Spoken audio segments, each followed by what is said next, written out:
Hi, what's up? My name is Colby Sharp. I am a fifth grade teacher in Michigan, and I'm really excited today to talk to you about Nic Stone's Dear Justice.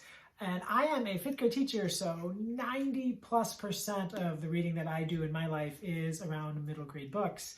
And a book has to be pretty special, and a book has to be talked about by a lot of readers that I respect and look up to read it.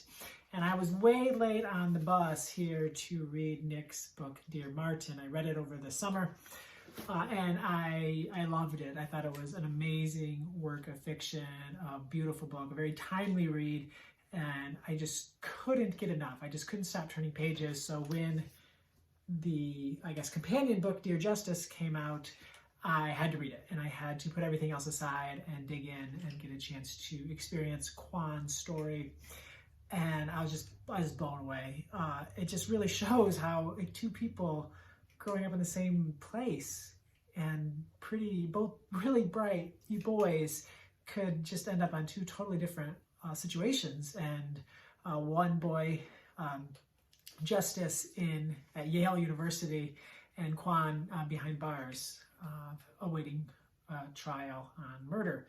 And I don't know.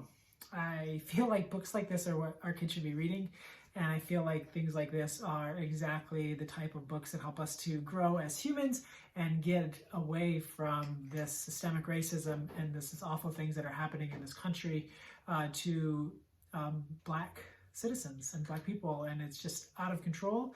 And I am so thankful that books like this exist. As someone who is a white teacher, who teaches mostly white kids, who lives in a mostly white community, I just feel like books like this are more important than ever.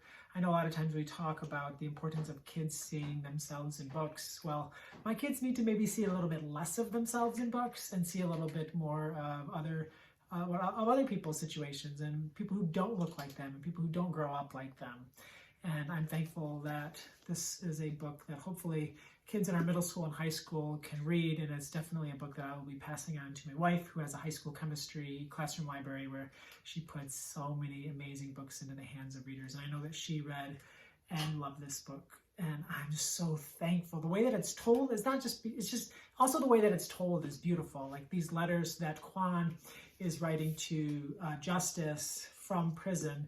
It's just so fascinating to see Quan grow up and to see him just realize not that it's his fault that he's where he is, but to just see kind of like what led to him being in the situation that he's in, and to see Justice, who's realizing that he can maybe help Quan, and realizing that they're pretty similar.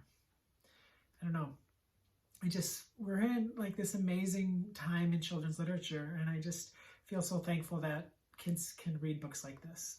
I know that a lot of kids in a lot of high schools and a lot of middle schools are still reading the same books that their teachers read when they were in those high schools and middle schools. And at some point, we need to maybe think about the books that we're sharing with kids and what our purpose is and how we can maybe adjust some of those changes to do what's best for kids.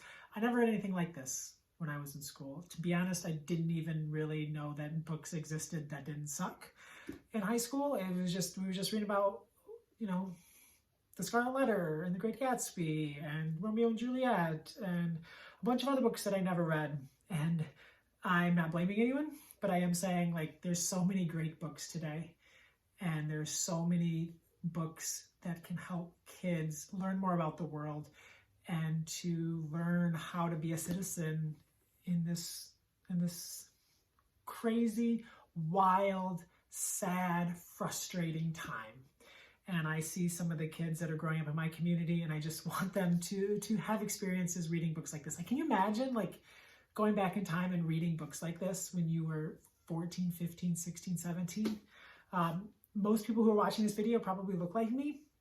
And like, can you imagine? Like, did you read books like this? Because I didn't read these books. I didn't read books like picture books like this. And I just feel like I just would have been so much better off learning the things that I'm learning through these books at a much younger age. So I'm thankful that they exist now. I'm thankful that kids have a chance to read them. We must find ways to put these books into the hands of young readers if we want the world to be what it should be and what it can be. and we need to stop waiting for someone else to do it. So read this book, then share it with kids. You can read this book first, or you can read this book first. I don't really care. I just want you to read both of these books, and I want you to pass them on to young readers. I want you to make sure that they have books like this in their lives. Thank you so much for tuning in. My name is Colby Sharp. I hope you have an awesome-tastic day.